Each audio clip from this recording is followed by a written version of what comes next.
Hello, DawgNation, and welcome into DawgNation at Large. I'm Kaylee Mansell with DawgNation insider Connor Riley, who, much like Georgia in 2021 and 2022, is back-to-back with us. Yeah, back-to-back weeks here in the studio. You know, big game week. Why not make an in-person appearance? I think we start with a feel-good story. Just go off the top. I think that history was made on Sunday when the first ever member of the Redcoat Band scored a touchdown in the NFL. That is correct. Jordan Davis, with maybe the play of the season, given the stakes and what was happening. Seconds left in the game against the Rams. Rams are lining up for a game-winning field goal after Jalen Carter and Jordan Davis blocked an earlier kick in the game. Jordan Davis just simply pushes three Rams linemen down, sticks his big paw up there, blocks it, which would have been enough to secure the win. But then for good measure, he picks it up and runs another 60 yards back to the house.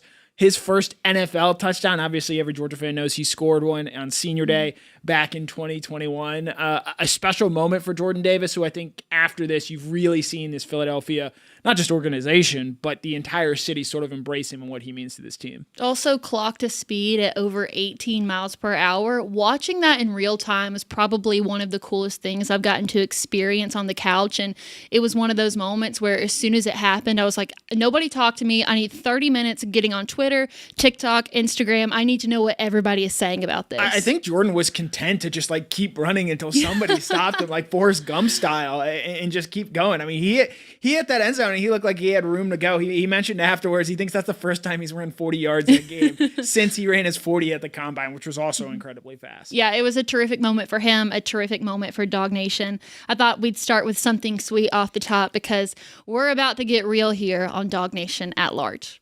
It's the show for the new breed of Georgia Bulldog fan.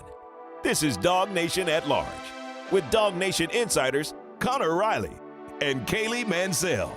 It is Georgia-Alabama week. A lot of feelings, a lot of storylines and narratives. And I mean, there's a million things that we could have done for this show today, but we're going to try to look at this game from a 10,000-foot perspective. This game means a lot to a lot of people, but one of those people who we're going to mention later on is Kirby Smart. And then we'll do our Dog Bite segment. We're going to cover a variety of topics, including where the fan base feels like Gunner Stockton is at. How do the cornerbacks bounce back after a horrendous performance against Tennessee? And then our other game that we are excited to see. We'll follow it up with our favorite tweets of the week. And then Tired versus Wired comes back for a Georgia-Bama edition.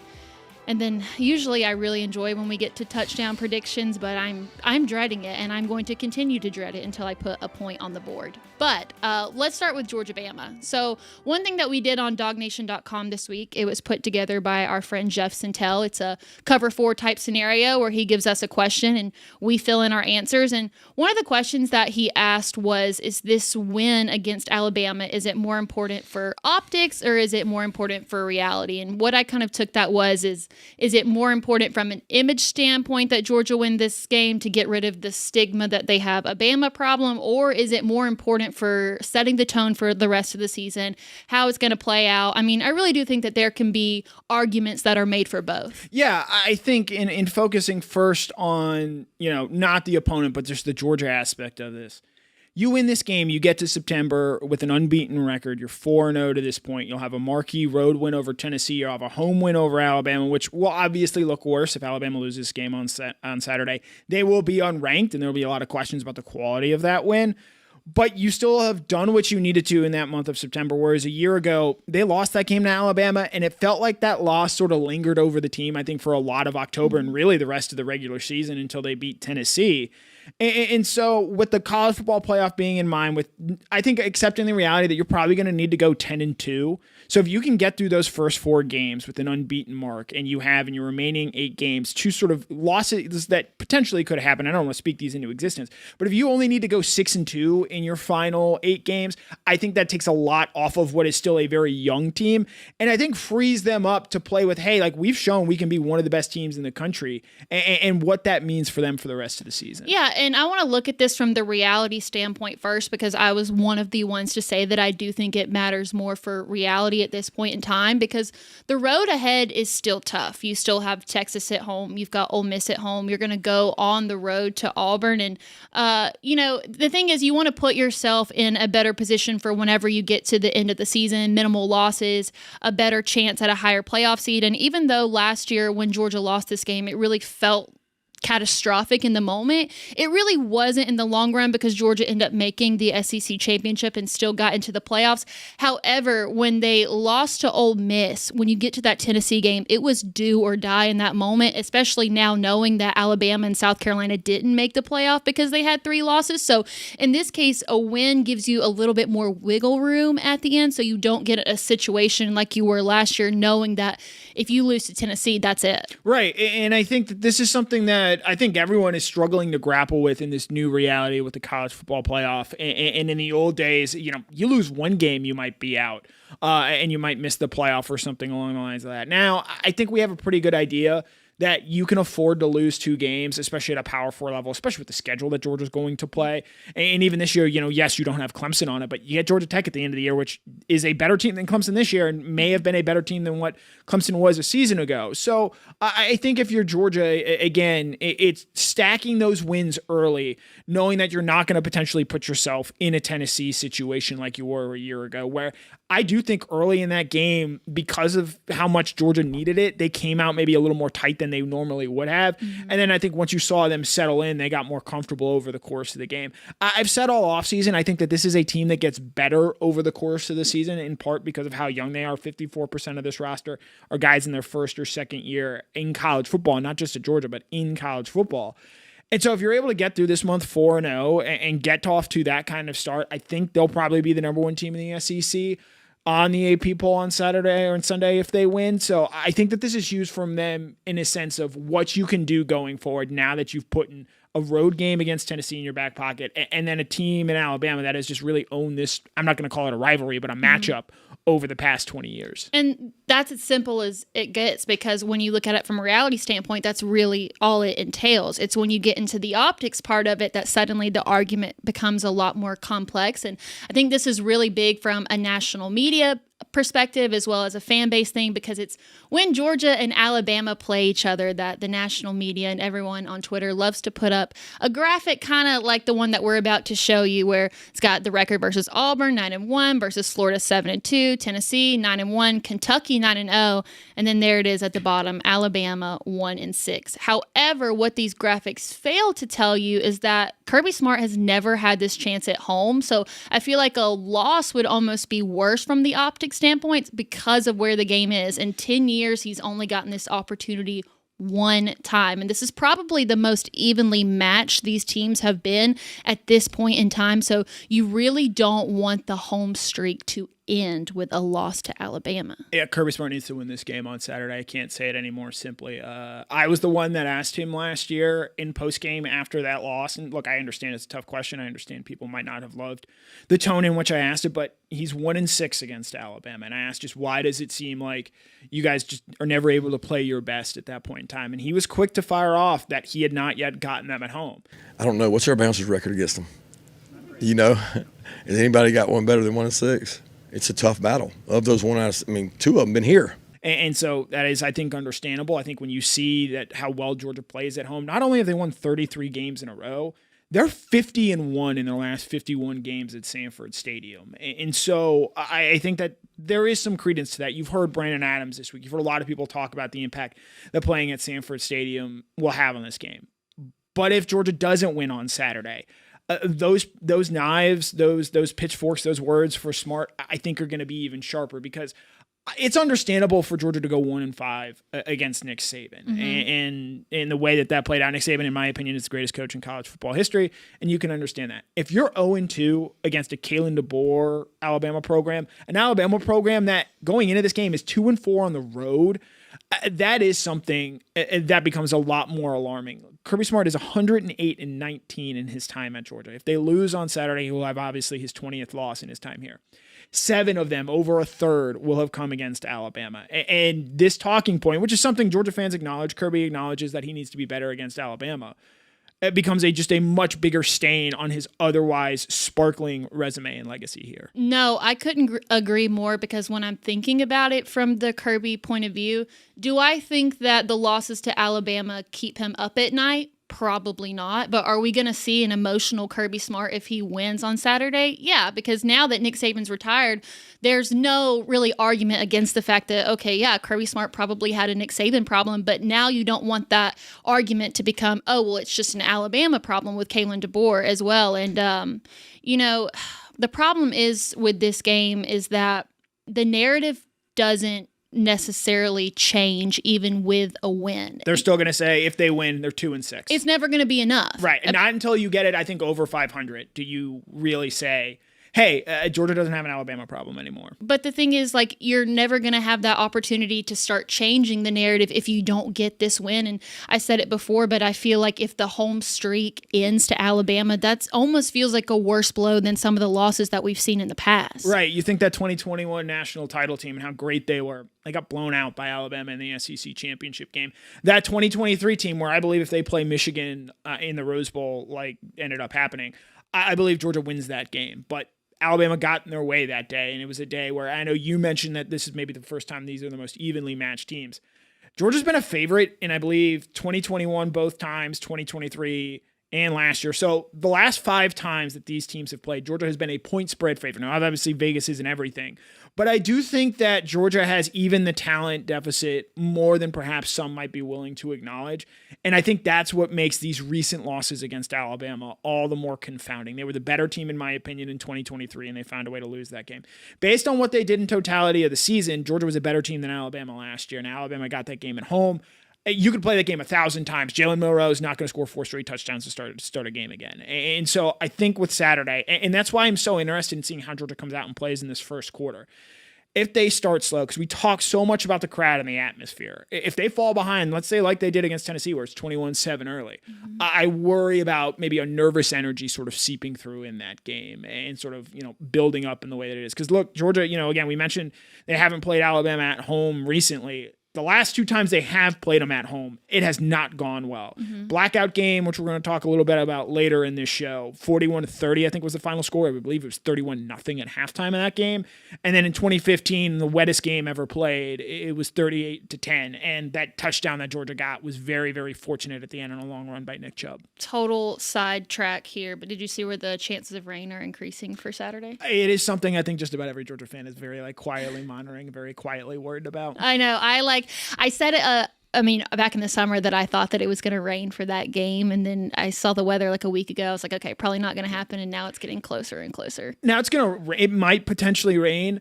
There were hurricane force rains that weekend. And famously, there was a Clemson Notre Dame game that same day that was equally played in a monsoon. So the rain, while it is on the schedule and it is on the radar, I don't think it's going to be quite as bad as what we saw back in 2015. At least I hope not. Well, there's also one more thing that I want to talk about just from an optics perspective, and that's Jeff and I went through the recruiting visitors list yesterday, and Jeff had pointed out that a lot of the guys that are coming to watch this game are also coming to watch Alabama, and Georgia and Alabama tend to go head-to-head for recruits on the trail, so this is a really good opportunity to show these recruits that also the Alabama stigma is out of the way and that the talent gap, as we said, has become a lot more even, and so I really think that would be good for recruits like that to see that, okay, like maybe Bama isn't the sure thing to go to anymore from a development perspective. Yeah, and look, like you look at Alabama's 2026 recruiting class, now Xavier Griffin is from Alabama, so that was always maybe going to be a tough pull, him out of Gainesville.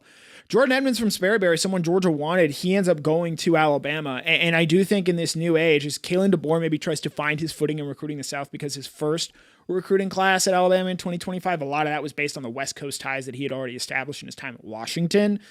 I think if you're able to show that you were the better program on Saturday, maybe box Alabama out, I think that helps you more in the state of Georgia, in Atlanta, especially at a time where it looks like Clemson is falling off a little bit. Auburn is in a wait-and-see mode when it comes to recruiting at this point in time. They need to have some on-field results. There's a world where the board clears a little bit in Georgia, which has always done a great job of recruiting the state under Kirby Smart, maybe has an even bigger advantage if they're able to establish their dominance over this new-look Alabama team. So I have one final question for you about all of this. Who is this win more important for? Is it the fans? Is it the players? Is it Kirby Smart? It's Kirby Smart. And look, he's won 2 national titles. He can retire whenever he wants. I just think that this is a game for him personally, where this is a bit of a statement game for him. We don't get these very often. He's won 2 national titles. He's proven that his model works at Georgia. But I just think for him for winning this game, for backing up what he said a year ago, where, hey, let's just get these guys at home and sort of see how that goes. Because as we learned this week, they're going to see Alabama again next year.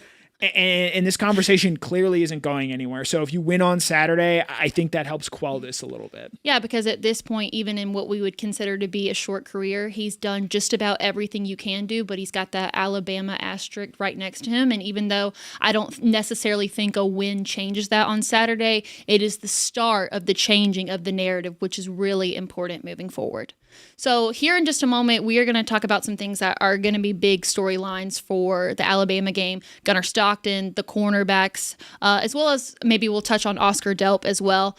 But first, I want to remind you that here on DawgNation at Large, we are so excited to partner with Zagoria Law Firm. And what makes Zagoria Law Firm so unique is that they are the only law firm in the state that specializes in representing people bitten by dogs, as well as those who have been knocked down by dogs. Really accessible to everyone in the state, whether you live in the North or the South. You can get in touch with them. They're also the official dog bite injury lawyers of the Georgia Bulldogs. So if you or a loved one has been hurt by someone else's dog, give them a call at 833-GA-DOG-BITE. That's DOGBITE. Or visit ZagoriaLaw.com. So now we'll get into some dog bites. So one of the great things about getting into the SEC schedule is that they have to provide an injury report. So we've got one here from both Georgia and Alabama. On the Alabama end, it looks like Tim Keenan still probable. Jam Miller will definitely be back. Juan Gaston not listed on Georgia's injury report. Ernest Green doubtful. However, I'm honestly glad to have the best players go against each other. I mean, for Georgia with Ernest Green, that is what it is, but I want to see the best versions of these teams play each other. Yeah, you never want to be able to point to injuries as a reason why things turned out the way that they did. I think that obviously Ernest Green is not good news, but I think it had kind of been trending that way. And just, I don't think Ernest Green should play again until he is fully healthy. This has been a point made by others.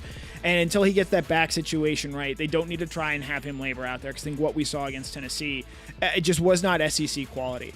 The Keenan news is the most interesting one, because obviously I believe he's going to play. But that is a big man coming off an ankle injury. It's a lower body injury. I wonder if maybe Georgia early in this game tries and goes tempo, tests what his conditioning level is, and see if they can't maybe wear him down a little bit, because obviously he's very important to what they do. As far as Jam Miller, yes, he's an important piece for them. I think he's going to be fine, especially because he was dealing with a collarbone injury, and so you expect his cardio to be where it is. But Alabama hasn't been a great rushing team this season, no, not at all. and like Jam Miller's a great player, but Alabama has highly touted running backs behind him, and they haven't been able to do a whole lot. And then you look at someone like Justice Haynes, who was at that program a year ago. He transfers, and he looks like the player everyone thought he was going to be as a recruit coming out. So there is definitely something of note to watch with this Alabama running game, because it was part of the reason why Georgia was able to get back into that game last year against them, where they obviously fell behind early. But Alabama couldn't really do a whole lot in terms of running the ball, other than the 75-yard touchdown to Ryan Williams, which obviously we can't overlook. The only drive they scored points on in the second half of that game came after a Carson Beck fumble in Alabama territory. So I do think that this Jam Miller story, to me at least, might be a little bit overblown, if only because of some of the concerns that Alabama has when it comes to running the football. I think you bring up a good point about Tim Keenan, though, because it was tightrope surgery that he had. And I mean, we've seen tons of Georgia players have that surgery before. And maybe with the exception of Brock Bowers, it never felt like anybody came back and was better than they were before. And even Brock, I think he wore down a few weeks after that. You know, Tua Tagovailoa is probably the most famous example of tightrope surgery, where he looked great the first week that he was able to come back and play after that. Now, obviously, they had a month off before that game, but he was not the same player. And so that tightrope surgery, I wonder going forward if maybe we start to see a little bit less of it, because I don't think it's as effective as it is perhaps being made out to be. All right, so let's do some Gunnar Stockton talk. Took a lot of criticism through the first two games, and then after his performance at Tennessee, it seems like the noise has been quiet. Do you feel like fans are finally satisfied with where he's at? And if Georgia were to win this game, where does that put Gunnar Stockton in the Georgia history books? Well, you know, look, I think it's a different kind of noise that's coming out regarding Gunnar Stockton at this point in time. Our colleague Mike Griffith doing everything he can to mention his Heisman odds and get those thrown up there. Talking to Steve Spurrier, I don't know why a Georgia fan would want to hear from Steve Spurrier in particular, but you know, with Gunnar, again, yes, the Tennessee performance was great. There's no denying that. He showed what he could do in a road SEC environment. I'm curious to see what happens when Gunnar throws his first interception as Georgia's starting quarterback. It's something, to his credit, he has not done yet. When throwing the ball, he has not put the ball in harm's way. And so I think he deserves credit for that. As far as if he wins this game, I do believe that if he plays well and he plays similar to what he did against Tennessee and he's able to get this win, I think he really full-throatedly, I believe, enters the Heisman Trophy conversation, especially this week with John Mateer missing the next 3 games, at least, specifically that Texas game. So it's another big opportunity for Stockton, and if he plays well, not only is the fan conversation around Stockton changed, the national conversation around Stockton changes in a really big way. And one thing that I'll talk about during pregame on Saturday, but I do want to touch on now is, like, the last 2 games, I didn't really want to see Gunnar Stockton be Georgia's leading rusher because they have so many backs in that room, and I felt like we've gotten to see a lot more of them. However, Alabama under Kaylee DeBoer has really struggled with dual-threat quarterbacks. We saw that with Thomas Castellanos in the Florida State game. I'm not saying that I want Gunnar to be Georgia's leading rusher, but I'm okay with him being a little bit more mobile because that's really hard to defend, and Alabama hasn't done that well. 16 carries for Castellanos in that win over Alabama. He was their leading rusher that day. You think back to the Oklahoma game last year. Jackson Arnold didn't do much throwing the ball that day, but he ran again and again on that Alabama defense. So I think Gunnar Stockton's legs in this game are going to be a very, very interesting story to watch, especially early on, and then obviously in red zone situations as we've seen this season. So one of the weaker parts of Georgia's gameplay versus Tennessee, it was the defense as a whole, but it was the cornerbacks that really stood out. I looked at some PFF grades. Ellis Robinson, 33.5. Dalen actually had one of the higher ones on the defense with a 65.9. They're going to face a similar offense. It's a good chance for them to redeem themselves, but I mean, how much can a bye week really help you with that? Well, and I think the frustrating thing was, if you were watching that, Robinson, Harris, on the deep passes they gave up, they were in good position. They were technically sound in that point. The question was, when the ball was in the air, the opposing wide receiver, Chris Braswell, was just able to make a better play on the ball. And now this week, you get 18-year-old Ryan Williams coming in. You get Jeremy Bernard, who is another very good player for Alabama. They're going to be tested once again. I do wonder with Williams in particular, I mentioned this earlier this week, the 2023 game against Missouri. Does Georgia maybe have Dalen Everett sort of follow Williams around like they did with Kamari Lassiter with Luther Burden in that game? That made a huge difference in my mind. I know Burden maybe picked up an ankle injury in that game, but I think that really set the tone for the Georgia defense that day. Everett is clearly Georgia's best cover corner, and I wonder if maybe they've considered doing something similar here. I'm glad that you bring that up because that's one of the scenarios that we talked about over the summer when we were previewing this game, is seeing something like similar to what happened with Missouri. However, I think that Jeremy Bernard now changes that conversation. The good thing about Ryan Williams, and I think I explained this to our producers, like Ryan Williams last year was like Vanderbilt. Not at that point in time did people realize how good he was, but now he's not going to sneak up on anybody. So I thought they might take that route, but now they've got Jeremy on the other side. So I'm not sure if that's the best way for Georgia to defend him. Yeah, and so again, they're going to have to find a way, and this is why I think so much of the discussion this week is centered on the Georgia pass rush. They've got to be able to impact Ty Simpson. Georgia didn't have a sack last year.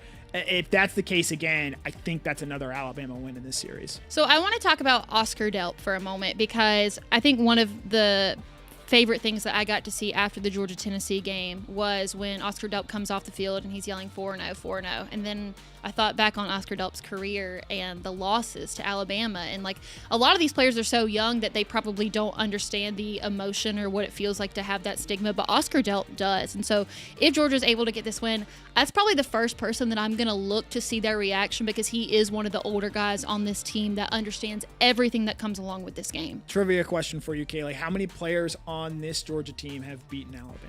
Oh, that is a great question. I'm going to say, it would have been 2022. No, 0.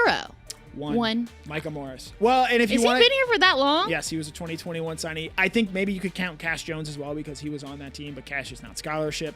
Micah Morris is the only Georgia starter that has played or that has seen a team that he was a part of beat Alabama because it was obviously not playing in that national championship game. So that sort of speaks to it, and I know it's obviously front of mind because it was a national championship game, just sort of how long ago that win was for the Bulldogs. This just made me realize that Micah Morris is going to age so well because if he's one of the older guys on the team, he has such a baby face. It's so sweet. So, oh my gosh, that guy's going to age so well. There are pictures of him in high school where he just looks he looks like a 13-year-old. And so the fact that now 22 years old, the most veteran member of this team, the only one that can say he knows what it's like to be in the locker room after a Georgia win over Alabama, I think makes it Saturday all the more interesting. Wow. I have a baby face myself, so I might have to take on Micah Morris as a client now because we get each other. All right, so we've been ending it this way for a couple weeks now. It's the game that we're most looking forward to that is not Georgia-Alabama. Going into the week, I would have maybe said Oregon Penn State, but I got a feeling the LSU Ole Miss game is somebody else is gonna take that. So I will take Penn State and Oregon, because let me just tell you this. Everyone in the world, not just, from a gambling perspective, where Oregon is an underdog in this game. Everyone in the world is picking Oregon this week. They're saying Oregon's the better team. They're flashy. They've dominated inferior competition. Give me Penn State this week. This is it for James Franklin. We talked about Kirby Smart needing to get a win over Alabama. I think James Franklin needs this game even more than Kirby Smart does. Obviously, Franklin not having a national title impacts that. This is a game that Penn State just needs more. I think they're a little bit hungrier in this game, and I think that makes a difference for them at the end. Yeah, it's me. I'm one of those people that thinks Oregon is going to dominate this game. I'm going to make my answer very brief.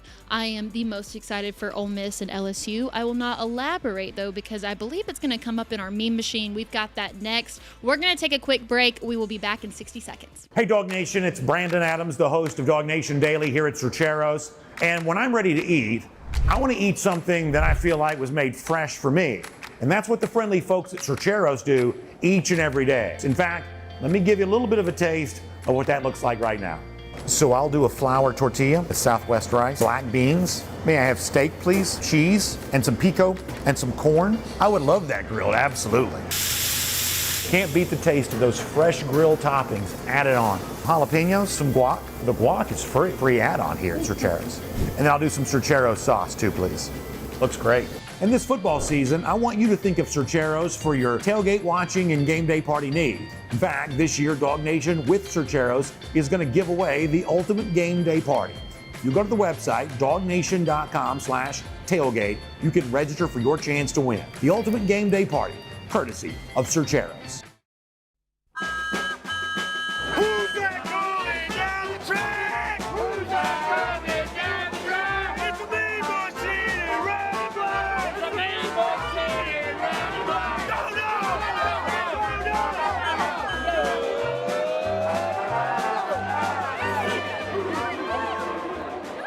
What's up? Hi, Cody. You guys have been on point with the stats today. I will tell you, you guys they're flying out of you. I've been very impressed. I thought there was a butt coming after that. Did you? No, that was it. You guys have I will say on fire right now. before we get started this week, because this prediction was made before the Tennessee game and it proved true with Kirby and his tongue out. This is true. This is another meme machine montage week. Yes. Game. Absolutely. Especially if Georgia wins, I think we're going to see Kirby do some wild stuff on the field right afterwards. So, Cody, I know we learned this lesson after the Tennessee game. Make sure that when you're shooting Kirby, he is coming towards you.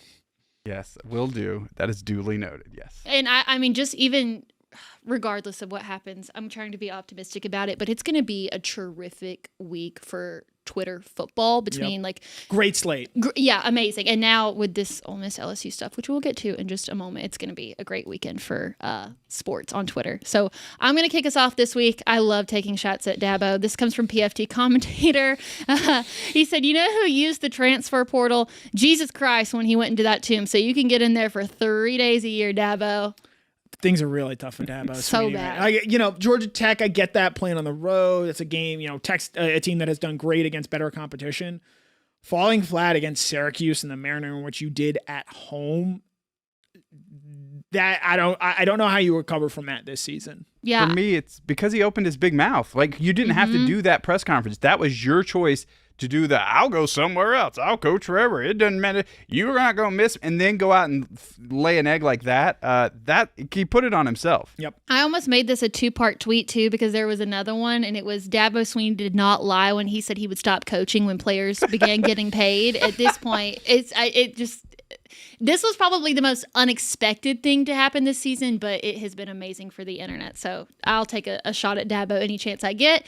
Cody, go ahead. Yeah, so you guys have been alluding to it. It is, you've probably seen it by now, but Landry Kiffin, who is Lane Kiffin's daughter, hard launching her relationship with LSU linebacker Whit Weeks this week on her Instagram page. A guy put it and said, Kiffin household must be in shambles. Reeks of one thing, the over. What gets me is that Lane Kiffin commented on that and said, yeah, take the over. He's going to try and put up some points on that LSU defense this week and Whit Weeks. It is, there's so many layers to this, but I will tell you, being a son-in-law, there's nothing that will fire up a girl dad, than playing the boyfriend. So I can expect they're going to put up as many points as they can, and he's not going to stop because he needs to prove a little point. So this is obviously a diabolical move by Landry. Yes. Who is most upset? Might be too charged of a word. Who's most annoyed that this came out, that she did this week? Is it Whit, the player for LSU, or is it Lane, the coach at Ole Miss? I would have hoped she would have talked to Whit before, I'm sure she probably right? talked to both of them, and they're like, do we have to do this week? Because I think there's a world where there's a funnier payoff where, let's say Ole Miss wins and she posts about it after the game. I think that plays out a little bit more. I wonder just what the conversations with Lane and Whit look like. It would not have looked good afterwards for LSU to win, and then I took your daughter too. I think that would have been weird. That's really tough. It's probably good. Whit Weeks seems very likable, from SEC media Coney days, County native, obviously from the state of Georgia. But I can't imagine you wanted to do that. I don't know. As a daughter, I have so many thoughts on this. Mm-hmm. Okay, number one, as the daughter of a father. As the daughter of a father, who actually might be funnier than Lane Kiffin. Here's the thing: if I'm her and I am coming to Lane and saying, "Hey, I'm doing this," and he says no, I'd be like, "You date girls my age. Like, you have no right to say anything in this case." But also, too, like, I thought about this from my dad's perspective, and like, he would ground me for eternity, even though I don't live there anymore. I mean, when my sister Molly came out to my dad that she was dating an Alabama fan, it took like 2 years for my dad to even smile at him. So good for Lane for like taking this so well. It's been great content for us, but wow, that's just the whole scenario releasing this week. Crazy. Molly's dating an Alabama fan. Well, he's like kind of converted over time because they've been together for 4 years. But yes, this was a big deal when it happened. But that's a Bama fan. That's not even like A.J. McCarron. That's not fun. It was a really big deal when this happened. All right, Connor. Yeah, we touched on it off the top of the show. I tried not to make this joke. He looks dead on like he's leading people through the streets of Philadelphia like Rocky Balboa. And based on the impact he had at Georgia, what he means to this place, the way people love him in Athens, it would not surprise me to see Jordan Davis have a similar impact on the people of Philadelphia. They love their Eagles, especially there on the defensive line. You think Brandon Graham, Chris Long, on the offensive side of the ball, Jason Kelsey. I'm not a fan of the city of Philadelphia. I think it is a dirty city. With some not great sports teams that I enjoy watching lose. Joel Embiid never going to a conference finals, but could not be happier for Jordan Davis because I know he's been criticized, obviously for his snap counts and how much he's able to play. So for him to do that and have that kind of impact in the game this week, also had a sack of Matthew Stafford, had a big fourth down stop. Easily the best game of his young career that already includes a Super Bowl championship. As the kids say, hang it in the Louvre. Mm-hmm. I don't know that I want him showing up in a Phillies jersey, though. He had the Braves jersey on famously for the parade back in 2021. He can't show up in a Phillies jersey. He's going to have to answer to some Georgia people if he shows up supporting the Phillies.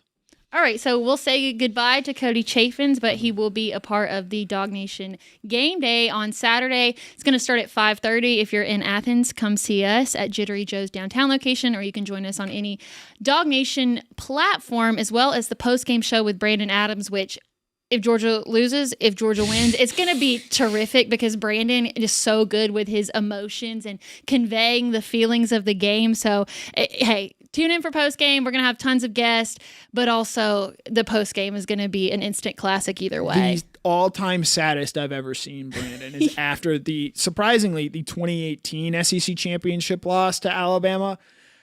We're gonna have to if Georgia loses on Saturday, we're gonna have to perform a wellness check on Mr. Adams. Oh, 100%. He's gonna need an accountability buddy with him the entire time. But just so you get reminded whenever we post content on DawgNation YouTube, then you can subscribe right there. There's that bell next to it. That way, anytime we go live, you'll always get reminded. So big shows on Saturday. I hope you join us for them.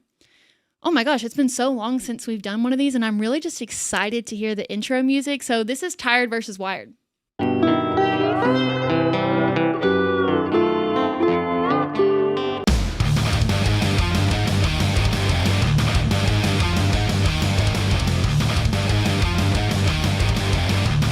I mean, it hits every single time. Every time. All right, so this is what we're going to call the Georgia-Alabama edition. There are a million things that we could have done for this. We're going to do two each. I'll kick us off. My tired, and this is Georgia included too, but believing that jersey color has anything to do with the outcome of the game. I was going through the Alabama notes packet, and they tucked this away kind of in a corner, but somebody threw it out there. We'll show it to you on the screen here. It was tied in the all whites versus the dogs. Alabama has won 5 straight games over Georgia when wearing the road whites, and then it gets into some other stuff. There's the Alabama side, but also from the Georgia perspective too. I know a lot of people have feelings about the blackout. They're definitely not going to come out in black jerseys, but I'm seeing too many people get caught up in this idea that the colors that you wear is going to have an impact on the game. I'm as superstitious as anyone, but I don't think it has anything to do with jerseys. I just thought it was hilarious that, that some intern or employee was like, ooh, this is so good. Let me just slide this in there. Yeah, when you've won 9 out of the last 10, of course you're going to have a winning streak of some kind in a jersey uniform. My tired is on a similar note. It is on Georgia fans, Georgia media discussing blackout. Now, I believe because UGA Barstool wanted to do a blackout with it being a night game, that has been something that from a fan perspective has been a bit of a tradition. And so I understand pushing for that. I understand the response from people being like, hey, we don't do that against Alabama, because I think so many people are just unaware of what happened in 2008 when Georgia wore the black jerseys for that game against Alabama. And before the game, Scott Cochran, later a UGA staffer under Kirby Smart, said at practice that week, they're going to wear black to their own funeral. And then Georgia fell behind 31-0 in that game, which is why we did not see the black jerseys again for the rest of the Mark Richt tenure. Kirby Smart's not going to wear black jerseys. It's no longer a point. I made a joke before Tuesday's press conference saying, hey, I have $100 in my wallet to anyone that asked Kirby Smart about black jerseys. No one took the bait. What has perturbed me has been the discussion from media people discussing, and I realize this is now incredibly meta as a media member commenting on the media, discussing, is Georgia going to wear black jerseys? What's going on with the black jerseys and things like that. We have to be better. We have to be more literate. If you have a question about whether or not Georgia's going to wear a black jersey, hey, when these press conferences are, you can show up and ask. And so the fact that it has not been pushed in front and said, and we are just fueling this idea by some hey, because I've gotten a lot of questions this week. Hey, is someone going to are we going to black out for Alabama? No, it's just not happening. There's been no real push. There was a tweet last week. And it just sort of speaks to where we are in this time in place in terms of disinformation and what gets out there. So I am very tired of the blackout discussion centering around Georgia and Alabama this week. And this has become a very mainstream idea too, because 2 Alabama players have commented on it this week. Ty Simpson, I think that Jeremy Bernard was the other one. So I don't care about the jersey colors. I care about what happens on the field. Blackout or not, the stadium is going to be rocking anyway. Now it's probably going to look cool if everybody's wearing black, but it's not going to change how the atmosphere would have been. However, for my first Wired, this is something that I do feel like changes a lot, and that's the 65,000 light-up wristbands that we're going to see in Sanford for the first time. I never got the chance to go to the Taylor Swift Eras concert. I will forever regret it for the rest of my life. But I got to see the videos of what that looked like and just how it bonds people together. And Georgia's done so much with their home atmosphere over the last year anyway. So just adding this little extra thing, I think, is going to do a lot. Similar note, I'm going to go night games is my Wired. Kirby Smart sort of touched on it this week. He said fans are a little bit more prepared for night games. He didn't want to come out and say that they're a little bit more inebriated for this game. I think Saturday is going to be a special atmosphere. And in my time around the Georgia football program dates back to about 2012. The most special atmospheres are LSU in 2013, Notre Dame in 2019, and Tennessee in 2022. And I would probably put LSU and Notre Dame as 1 and 2. Only the Notre Dame game was at night, and none of those teams, other than maybe Tennessee, had the prehistory with Georgia going into that. So I think that this game, especially if Georgia wins, could go on to be an all-time special night, and it would not surprise me in the slightest if we come out of this game talking about this was bar none the best home atmosphere for a Georgia home game in the Kirby Smart era. Yeah, I think the only thing that I have to compare it to so far is last year's night game against Tennessee. But this, I already know it's going to be a million miles better than what that was. So I'm just excited to be able to experience something like that. I'll go my next tired. Ryan Williams, now that he's 18, it's just not as fun. It's just not as cool, and like everybody's got a 17-year-old on their team now. He just was the first one to do it. But it's just not, it's not as fun to like make fun of him now that he's 18. My tired is also Ryan Williams, but for a different reason. I'm obviously not a Georgia fan, and I care, I would say, probably a little bit less than you do about just the results of games. But every single time I have seen the Ryan Williams game-winning touchdown from last year, every time I watch it back, it gets worse. I don't know how many, I don't know how this wasn't meme more, and maybe it was because Georgia lost. The image of Julio Humphrey having his head completely turned away from the football and just going up like this, it is just an all-time, what are you doing on that play? And Julian, now he's transferred to Texas A&M, and you obviously don't want to take shots at people that transferred out. But not only was the coverage on that play bad, his tackling effort was maybe even worse because he bumps KJ Bolden off of potentially bringing Williams down to the ground. That entire play was a debacle. You're going to see it on replay on Saturday night. I'm sure ABC already has that queued up for after his first catch. I'm so tired of seeing that play, and I hope that Georgia is able to find a way to win and particularly play well against Ryan Williams, because boy, oh boy, is that play tough to watch on repeat. You know what? You're right about me probably being a fan more than you, because there is a double standard. When I see Ryan Williams TikTok videos, I roll my eyes. But anytime I see like Chris Cole and Justin Williams TikToks, I'm like, this is cinema. This is the best thing I've ever seen. So you know what? From a fan perspective, you're probably right. Yeah. All right. My last Wired, we touched on this a little bit earlier. The recruiting visitors list, if you haven't seen it, I would encourage you to go look at it. The 2027s on that list are insane. There's a lot of legacy guys, and also just knowing how many kids are coming into this game trying to make their decision between Georgia or Bama, the fact that they have that opportunity and the fact that they're going to see this game in Sanford the way it's going to be, like I'm excited to see their reactions and just the pictures of them, and hopefully they get to see a Georgia win. But just knowing that, I don't know if I've ever seen a visitors list like this. I think that's a really exciting thing. I have another Wired, and it's something that as someone who follows UGA media, who pays attention to this kind of thing, I don't believe this take has been broached yet. This is a massive game for Glenn Schumann. Oh. Glenn Schumann is the defensive coordinator. Look, we're all in Georgia group text. There are a lot of people that were upset with Glenn Schumann in the first half of that game against Tennessee. Georgia has not beaten Alabama since Glenn Schumann took over as the defensive coordinator. I would make the case that in those two games that they lost, the defense was very much at fault for those games. The 23 SEC championship game, I just think they were way too conservative with how they tried to defend Jalen Milroe in that game. And then last year they swung obviously far too far aggressively the other way, which led to them getting out to that big lead early.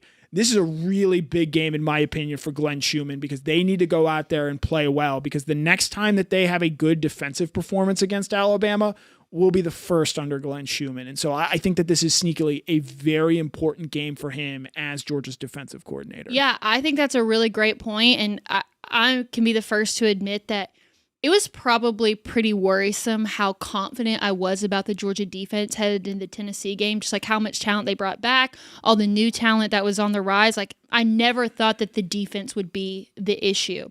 Similar to the Alabama game last year. Wasn't too worried about the defense, more worried about the offense, and then you see how many points Alabama put up. However, on top of just development and the talent that he brings in, I do think that Glenn does a good job of bouncing back, especially coming out of a bye week and then against coming out of a loss or tough games. I think he takes it really seriously, so I'm also excited to see what a Glenn Schumann defense looks like against Alabama. Yeah, and part of it too, in knowing the way that the Georgia, yes, Glenn has the defensive coordinator title. He largely handles the front seven, whereas Travaris Robinson is in charge of a lot of the back seven. And obviously Kirby Smart oversees all of it and is very involved in the defensive play calling. But there are a lot of people saying, hey, I'd love to see Will Muschamp.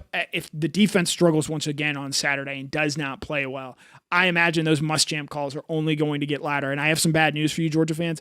Will Muschamp is not coming back anytime soon. He is very happy in what he is doing at this point in time. This was an unintentional Wired that I didn't have on my list, but I'm just kind of bouncing off of you, and then we'll get to touchdown predictions. Wired, I'm so excited to see Chris Cole play in this game. Chris Cole has Big game been for Chris an Cole. absolute monster. We've been talking so much about the pass rush. He's got the biggest opportunity to have such a massive game. We know how talented he is at this point in the season. I would like for everybody else in the world to realize that too. I don't know. You could make wired Chris Cole every single game. This is Chris Cole before going on Saturday Night Live. Like, this is his Saturday Night Live moment where, like, yes, some people know who he is, but there's a chance he goes out there. I equate it to Nate Bargatze, big time comedian who, some people knew of, and then he goes on SNL. He does the George Washington skit, and that totally changes the way he is seen for the rest of the country. Arguably the biggest stand-up in the country right now, him and John Mulaney. I think that this could be Chris Cole's Nate Bargatze moment, where if he goes out there, does what he's shown he can do in flashes for a sustained game against Alabama, we come out of this game talking about what a difference maker Chris Cole is, not just on a local scale, but a national scale as well. You could potentially say that maybe I added that one in there so I could stall a little bit longer till we got to this moment. This is touchdown predictions. Obviously, we didn't do them during the bye week. The bad news for all of us is that nobody got theirs right for Tennessee. So the score still remains the same. Cody on the top of the leaderboard with 2. Connor has 1. And I don't think it's my eyes being blurry. I still think it's 0. I have really tried. It is so much harder than you would think. And with how deep these skill positions are, it has become much more difficult. But the order has changed. So I believe it goes back to, since you guys switched places, Cody, you go first this week. Ooh, the pressure. I know. Pressure. Yeah. Looking at last week, or the Tennessee game, I said Lawson Lucky. We still haven't seen a tight end. I guess we saw Elias Williams, so we haven't seen a tight end touchdown this season. I'm going to lean away from tight ends. I think big player, big play, big game. Sorry. Part of me wants to go Nate Frazier, but I'm actually going to go Colby Young. Wow, okay. I think about Colby Young, end of last year's game, where the interception happens in front of him. There were a lot of people not happy with Colby with how he performed on that play. And I think that Kirby Smart is going to want to give him that opportunity to redeem himself, because he was visibly upset last year. Colby Young was. Redemption. He was crying as he came off the field. We'll show it to you Saturday in the pregame show. But I think Colby Young, for that reason, redemption. Am I next or are you next? You're next. For the first time this season, I'm going to take Nate Frazier. Wow. I think that Nate gets in. I think they're going to want to run the ball. They fell behind early last year, and that made it hard for them to run the football. I do worry about Josh McCray vulturing a touchdown away, but I'm going to try and take a layup here. First time all season, I've used Nate as well, so, not going too heavily on one player. I did think long and hard about Gunnar Stockton, but I feel like that's the most obvious answer here. Yeah. So I'm going to take Nate Frazier. I honestly, guys, I never made a decision. Usually I pick before. I was just going to see what you guys did, go in the moment. And I really wanted to take London Humphreys because I think there's a very obvious connection between him and Gunnar. However, usually in the past, like when we've done this, when we did this last year, guys that have big games the week prior don't typically tend to get the ball the following week. So I think I'm just going to go off of maybe what was Connor's second choice. I'm going to take Josh McCray now that we kind of know what his role is. I also have not picked him yet. And Alabama has not allowed a passing touchdown this year. It has all been rushing touchdowns. They've been terrible against the run.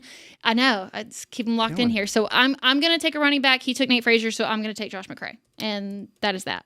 If you were going to take London Humphreys, I was just going to make the remark that you're so lost. You're just you're like a kid trying to find their parents in a grocery store, and you're really tough. But Cody mentioning the stats, we've upped our game, we've upped our knowledge a little bit. I do wonder if maybe that is in part because of Kaylee being the leader of the Georgia Tech bandwagon, and there's maybe some osmosis there. With Tech and being a numbers driven show. But actually, okay. I'm glad that you said that at the end. I was like, this has literally zero correlation to one another. It's actually probably because I spend all week, and I mean all week, working on DawgNation Game Day, and I want to make sure I have everything in the bag. So, Cody, thanks for the shout out. All right, take it. Connor, no thanks for thinking it was something else other than just the hard work that I put in each and every week. Sometimes I ask you what you learned. I don't want to do that today. This is a big week. It means a lot to a lot of people. as I know that you are probably less of a Georgia fan than I am, but you were there for the 2015 loss. So what does this game mean to you?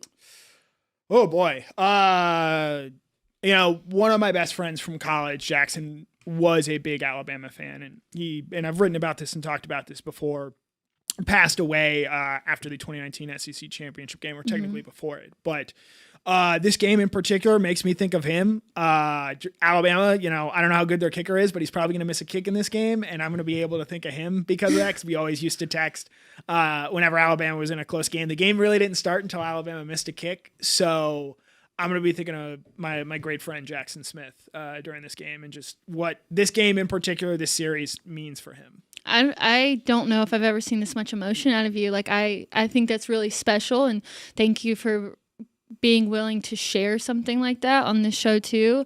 I was at I guess it was 2018 national championship game. My stepmom got food poisoning, and so my dad took me as his second option. And I just remember thinking that this was the greatest thing in the world, that I got to go to the national championship. I had one of those passes that I was going to get on the field, if they won. So we had already started making our way down there.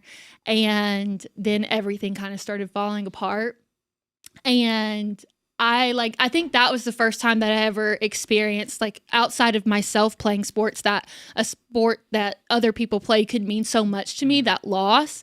And so I think we all have our own Alabama moments and experiences and the raw emotions that come with that. So at least for 18-year-old me, that was really sad that she didn't get into Georgia. It really ruined a lot of my relationship with that. To see where I am now covering this team, to kind of have that moment back, I think that would be really great for me. And so obviously everybody's got a tie to this game, but seeing them lose that national championship and watching the wrong color confetti fall, like, I'll never forget what it felt like in that moment. So a funnier, more lighthearted Alabama story, Yes. The 2018 SEC championship game, which in my opinion is equally devastating because Georgia played better that day and found a way to lose. At that point in time, I was, if Georgia had won, we were going to distribute field editions, the newspapers that they show up when they win. Mm-hmm. And so we had to get those in there. And we had agreed beforehand with about 5 minutes left, like, hey, game's going to end quickly. You just got to get these papers into the hands of Georgia players. And at that point, Georgia had the ball. They were driving. If they scored, they would have gone up back ahead, because I believe it was 28-all at that point in time. So I go back to the photo room to go grab the newspapers. And when I come back out, I see that Alabama's got the ball in great field position. And I'm just like, what happened? What did I miss?